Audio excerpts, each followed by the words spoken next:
Si no, ¿para qué les voy a decir? ¿Cuánto están dispuestos a restaurar el orden familiar correcto? ¿Usted está dispuesto a mantener, si usted está viviendo en ese orden correcto, a mantenerlo, a cuidarlo, a preservarlo? Lo primero que quiero mostrarles es que lo imperativo del hogar y la familia es la palabra instruir. No está escrita como una sugerencia. La palabra instruir es como una orden. Instruye. ¿Escuchaste bien? Instruye al niño en su camino. ¿Y eso quién lo va a hacer? ¿Los maestros en la escuela? ¿Esos ateos, agnósticos, algunos brujos, algunos homosexuales? ¿Ellos le van a enseñar temor a Dios a tus hijos? ¿Tú crees que solamente le enseñan matemáticas, ciencia, lengua, historia en la escuela? Les están transmitiendo estilos de vida. Tienen el dominio sobre tus hijos durante 8 horas al día. ¿Cómo puedes tú dejar en manos de ellos a tus hijos? Algunos de ellos, inclusive violadores. Algunos de ellos consumidores de pornografía, alcohólicos. Algunos de ellos que han abandonado sus hogares porque no es prioridad para ellos. Su trabajo los ha llevado muchas veces a ellos a tomar otra decisión. Y no es que estoy hablando mal del sistema educativo, estamos hablando de la sociedad en su conjunto. Nosotros dentro de ellos. La palabra instruir tiene 3 significados, especialmente en la palabra en hebreo cuando fue escrita en el Antiguo Testamento. La primera es prevenir. Número 1, la palabra instruir significa en primer lugar prevenir. Una de las responsabilidades que tenemos en el hogar es precisamente crear una impresión positiva y duradera de la fe. Si yo te preguntara, ¿tú crees que tus hijos tienen fe en Dios? Tal vez ahora que son pequeños, tú podrías decir, sí, vienen a la iglesia conmigo, pero tú puedes decir, ellos tienen fe en Dios. Porque déjame decirle, en la escuela le van a enseñar más teorías de la evolución de negar a Dios que creer en Dios. En las escuelas o en la vida le van a enseñar que es más fácil robar que ser honesto, que ser superficial. Le van a enseñar de repente a maquillarse si es niña, a desarrollar unos músculos y una musculatura si es varón.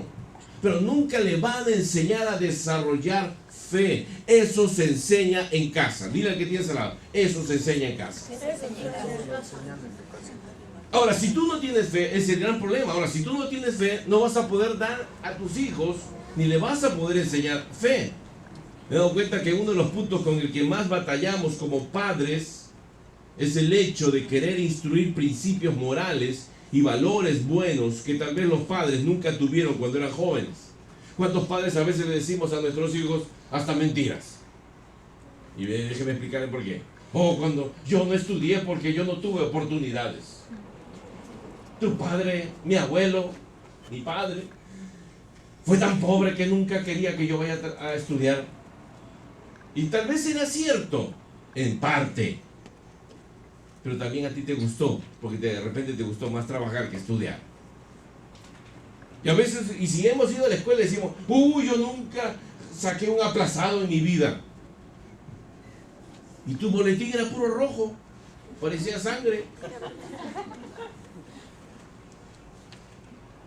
Yo nunca desobedecía a tu abuela. Pregúntale a la abuela. Yo no sé por qué es así tan tremenda esta muchacha. Yo no sé por qué es tan violento este muchacho. Pregúntale al abuelo. ¿Cómo eras? ¿Algunos se acuerdan todavía? Nuestra responsabilidad como padres, y muchos de nosotros que no éramos cristianos de jóvenes y ahora lo somos, es que aunque nuestro pasado no sea lo que nosotros quisiéramos que hubiese sido, ahora que tenemos hijos, debes darte cuenta que estamos llamados a prevenir antes que lamentar.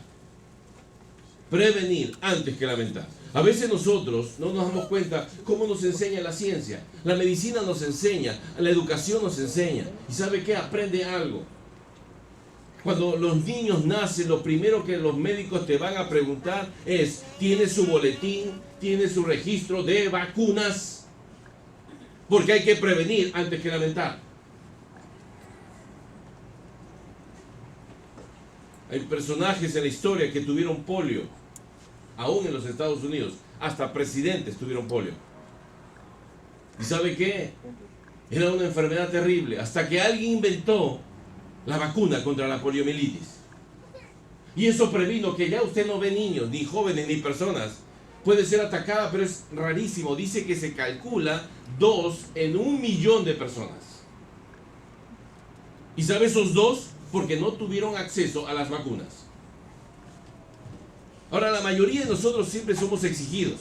Usted va mi hija Damaris está haciendo cursos ahí con la policía. Y ya tengo que llevarle esta semana a hacerle su examen médico. ¿Por qué? Porque no le van a exigir algo si ella tiene enfermedades. Se previene. ¿No es cierto que cuando usted entra al trabajo también lo ponen a un video, una pantalla y le dan todo el video de seguridad de la empresa? ¿Para qué hacen eso? Para prevenir. Y usted firma que usted vio el video y si se accidentó es por cabezón, porque usted viendo el video le enseñamos a prevenir. No usaba guantes, no usaba mascarilla, estuvo wiri y metió el dedo y se cortó. No obedeció las medidas de seguridad preventivas. Ahora, ¿cuántos de nosotros estamos viendo a nuestras familias en riesgo, nuestros hijos en riesgo? Usted los ve dormir en la cama muy acurrucado, calentito. Usted se esforzó por darle un iPad, un iPhone. Usted se esforzó por darle una buena cama, una buena cobija, una buena educación, buena ropa, una buena habitación, sin humedades. ¿Pero sabe qué? Usted no se está preocupando por su vida espiritual. Está expuesto a pornografía, masturbación, abuso sexual, malas palabras, ateísmo. ¿Y qué hace frente a eso? Le pide a Dios, Señor, guárdalos. ¿Y eso está bien? Sí. Pero eso Dios sabe lo que dice. Pero tú tienes que hacer algo. Instruye al niño. Dile al que tienes al instruye al niño. Instruye al niño. Instruye al niño en su camino. Prevén. La segunda palabra que se desprende de la palabra instruir en el hebreo es construir un altar. La mejor prevención, hermano, es poder enseñarle a tu hijo a construir un altar de fe en tu hogar. ¿Cuántos tienen un altar familiar? Uno de los sentidos de esta frase en el original es que nos da la idea de que instruir al hijo dentro del hogar es como instruir al hijo en la santidad del templo. Escuche bien esto. Como nosotros sabemos, no había nada para los judíos en la tierra que fuera más santo que el templo. ¿Y sabe por qué? No por el edificio, sino porque había un mueble de madera, de acacia, recubierto de oro, donde adentro se había puesto las 2 tablas de la ley, se había puesto la vara de Aarón y se habían metido también algunos fragmentos del maná que había dado Dios en el desierto. Ese lugar, ese mueble y en ese recinto estrictamente reservado, estaba ahí la presencia de Jehová. Dios había puesto hasta un orden. Había dicho que este es el lugar santísimo, después había un lugar santo y había un patio exterior. Alrededor del tabernáculo, Dios dijo, al norte quiero que haya 3 tribus, al este, al oeste y atrás quiero que haya otras 3 tribus. Las 12 tribus estaban rodeando el tabernáculo donde estaba la presencia de Jehová.